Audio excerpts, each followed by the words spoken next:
Galera, beleza? Gente, aqui é o Alexandre do canal O McGuffin e para começo de conversa eu queria me desculpar pelo atraso em enviar esse vídeo. Eu já estou devendo um novo vídeo a vocês, já fazem alguns dias. É que eu precisei resolver algumas questões de uma pesquisa que eu estou conduzindo e por conta disso eu infelizmente não consegui enviar um vídeo antes. Mas ei-lo aqui. Galera, a segunda coisa que eu queria falar é muito obrigado por todo o apoio, por todos os comentários legais, por vocês estarem se inscrevendo no canal, por estarem curtindo os vídeos. Olha, vem sendo uma experiência muito boa e espero que vocês estejam gostando e sentindo que estão conhecendo algo mais sobre cinema. Gente, esse vídeo aqui está dando continuidade ao canal, só que agora com uma nova série dedicada a filmes que falam sobre jornalismo.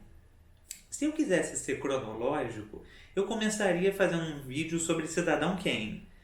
E ele vai ser o segundo vídeo dessa série. Mas eu achei melhor, para começá-la, falar daquele filme que talvez seja o melhor filme a abordar a função do repórter e do jornalista, que é Todos os Homens do Presidente, dirigido por Alan J. Pakula em 1976. Gente, esse filme marcou época porque ele basicamente falou do escândalo de Watergate quando ainda estava ocorrendo o calor dos acontecimentos. Ou melhor dizendo, quando os acontecimentos ainda eram muito recentes. O presidente Richard Nixon tinha renunciado ao cargo em decorrência das investigações que ele passou a sofrer e ser objeto apenas 2 anos antes.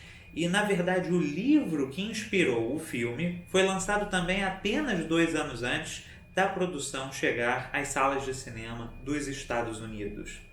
Gente, o que foi o escândalo de Watergate e por que ele foi tão importante na história do jornalismo investigativo mundial? Bem, gente, em 1972, ano das eleições presidenciais americanas, quando o presidente Richard Nixon, do Partido Republicano, estava concorrendo à reeleição e era considerado franco favorito nas pesquisas, um fato muito estranho ocorre na capital do país, Washington.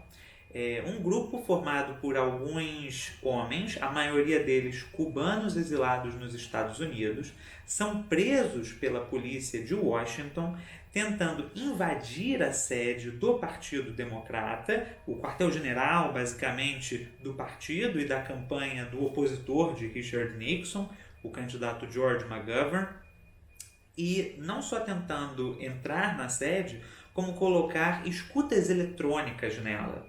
Os homens são presos e descobre-se, subsequentemente, que muitos deles tinham passagem pela CIA, a Agência Central de Inteligência Norte-Americana, basicamente a organização responsável por espionagem e operações clandestinas. 2 repórteres do jornal Washington Post são selecionados para cobrir o caso, que era visto como algo quase que incompreensível. Os repórteres eram Bob Woodward e Carl Bernstein. Ambos iriam começar a investigar o acontecimento e chegariam à conclusão, depois de meses de investigação e matérias, que os homens que invadiram a sede do Partido Democrata trabalhavam para a Casa Branca de Richard Nixon, integrando uma espécie de serviço de inteligência clandestino, montado pelo presidente para vigiar, espionar e sabotar adversários políticos dele. Para piorar a situação, o que Bob Woodward e Carl Bernstein perceberam é que, na verdade, o que era visto como um fato incompreensível, afinal, por que Nixon iria se dar ao trabalho de vigiar os democratas, sendo o franco favorito para ganhar a reeleição, na verdade era facilmente explicável. A ação desse serviço secreto clandestino remontava ao final dos anos 60, pouco depois de Nixon assumir a presidência da República. Então a grande questão era, será que o presidente é tão forte politicamente apenas por seus méritos ou porque já há alguns anos ele vinha sabotando adversários políticos e o Partido Democrata como um todo. E, para piorar mais ainda, o que os dois repórteres acabaram averiguando é que esse serviço secreto clandestino era financiado através de caixa 2 de campanha montado dentro do aparato político do então presidente americano quando ele estava concorrendo à reeleição. E para piorar ainda um pouco mais, outra pergunta que os repórteres se fizeram foi: por que, se isso é tão notório, se é tão claro que o presidente está violando a lei, ninguém no Departamento de Justiça, no FBI e na CIA fazem nada a respeito?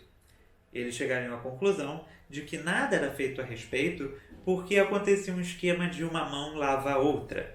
Nixon fazia vista grossa para os crimes cometidos por essas organizações, valendo lembrar que nos anos 60 o FBI conduziu uma série de operações ilegais para subverter o movimento a favor dos direitos civis, que envolvia vigilância eletrônica e telefônica de Martin Luther King, Malcolm X e diversos outros líderes da comunidade afrodescendente.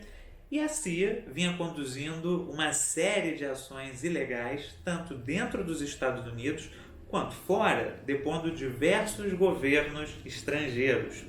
Basicamente o que aconteceu foi, o presidente da República abordou essas agências e falou: eu não vou denunciar vocês se vocês não me denunciarem. Basicamente se conclui que o escândalo de Watergate representou o maior risco à democracia norte-americana no século XX, o qual só foi debelado graças aos esforços do jornalismo investigativo.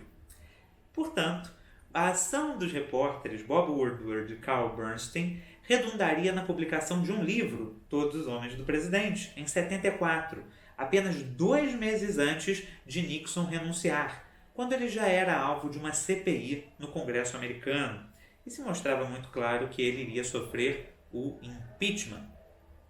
Pois bem, passados alguns meses desses eventos, o ator Robert Redford adquire os direitos de adaptação da obra e, junto com o diretor Alan J. Pakula e o lendário roteirista William Goldman, que havia sido responsável pelo roteiro do filme Butch Cassidy and the Sundance Kid alguns anos antes, ele conseguiu transformar numa obra fílmica a ação dos repórteres investigativos responsáveis por desbaratar o escândalo de Watergate.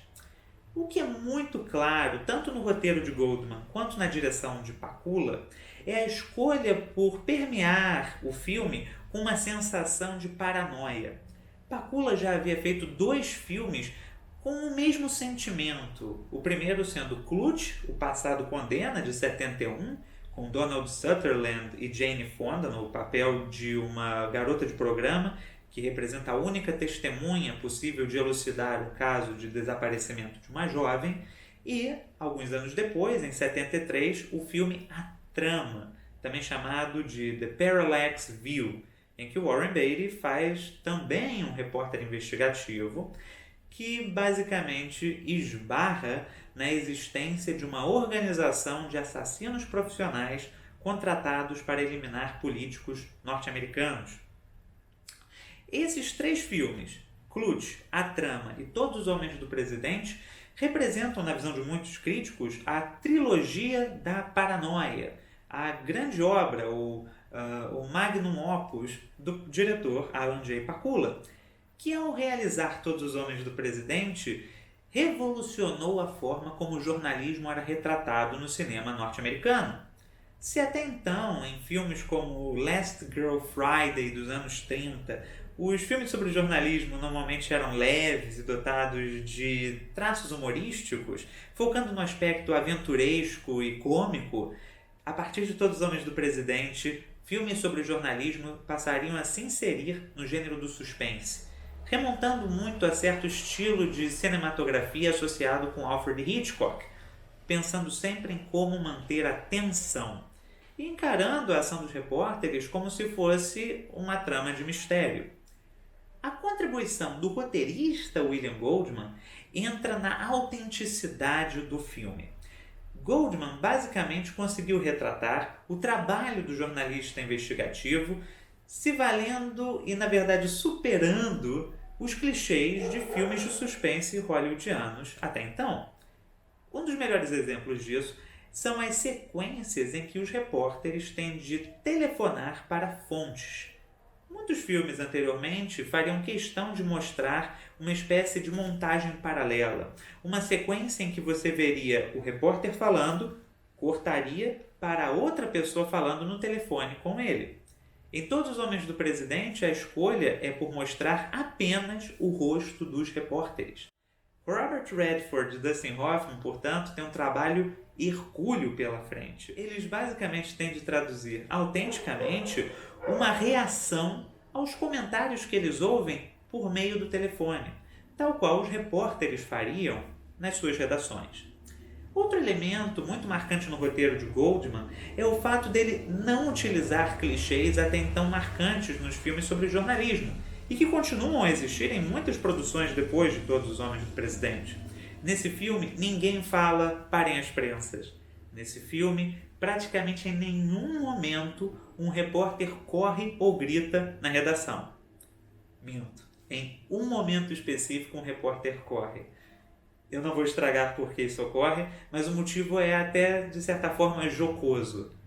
Outra coisa que acontece nesse filme, não acontece em muitos outros, é o fato do trabalho jornalístico ser apresentado como um trabalho de constante apuração. Os editores não acreditam piamente nos repórteres e exigem a todo instante mais informações, mais provas, mais indícios que permitam a publicação da matéria. E os repórteres, eis o grande detalhe, também são passíveis de erro. Eles também podem acabar publicando informações errôneas. Eles também podem acabar vacilando. E daí, a sua responsabilidade é admitir o erro publicamente e aprimorar a investigação. Para lhes dar uma ideia do nível de autenticidade do filme, Robert Redford e Dustin Hoffman passaram meses na redação do Washington Post para ver como os repórteres e jornalistas operavam. E além disso, Alan J. Pakula mandou que se construísse um set em Hollywood, imitando minuciosamente a arquitetura da redação do jornal. Prestem atenção ao ver o filme na fotografia.